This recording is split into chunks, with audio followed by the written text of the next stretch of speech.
All right, let's jump right into this. Welcome to This Explainer, where we're going to tackle one of the most, if not the most, anxiety-inducing dilemmas we face as modern parents today. We are talking about children and smartphones. And listen, if you've been feeling totally overwhelmed by this topic, you are in exactly the right place. We're going to walk through a highly practical, completely shame-free path to navigate this whole challenge. Because let's be honest, it's the ultimate question that sparks anxiety in households everywhere, right? When is the actual right time to give my kid a smartphone? You're probably caught between two really powerful forces. On one hand, you've got this intense pressure from peer dynamics because nobody wants their kid to be the one left out socially. And on the other hand, there's the very real, very terrifying fear of just handing your child the unfiltered internet. It honestly feels like an impossible choice sometimes.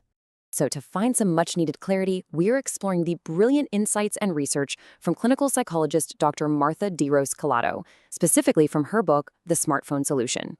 And what's really fantastic about her approach is that she doesn't just preach theory at you. She takes the hard science and mixes it with genuine, real-world compassion for the messy realities of modern parenting. To make this super actionable for you, we are breaking our roadmap down into 4 quick steps. 1. The digital ocean metaphor. 2. Meeting core childhood needs. 3. Rethinking screen time. And 4. The family phone pledge. Okay, moving right into part 1, the digital ocean metaphor. Dr. Collado describes the internet as being just as vast, beautiful, and totally unpredictable as the ocean. On one side, you have the safe shoreline. This is where you find the fun, useful stuff, like family video calls or simple games.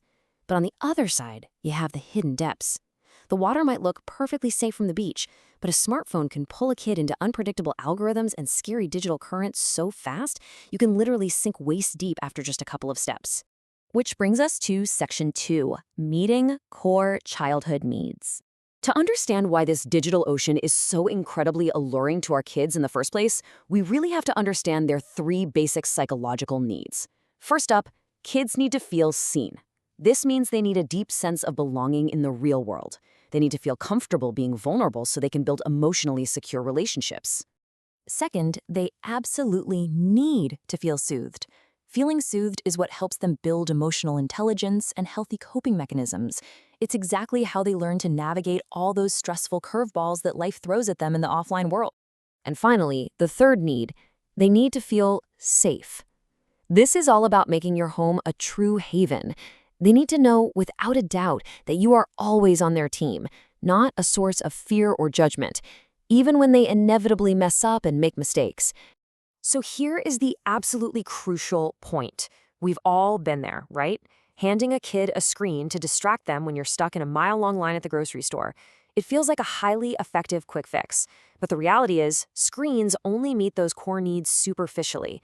If the phone becomes their constant go-to, it can actually disrupt their ability to build healthy self-regulation, and it stops them from feeling truly seen by you in the physical world.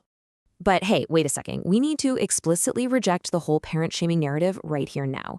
As Dr. Collado rightly points out, using a screen to catch a necessary break is just a modern survival tool. Whether you're desperately trying to cook dinner, hit a crazy work deadline, or literally just get 5 minutes of peace, it is not a sign of lazy parenting. You are carrying a heavy mental load, and blaming ourselves is definitely not going to help solve this. Right, so with that parental guilt officially tossed out the window, let's dive into section 3, rethinking screen time. Let's look at what the science actually tells us. Take the Adolescent Brain Cognitive Development Study, or the ABCD study for short.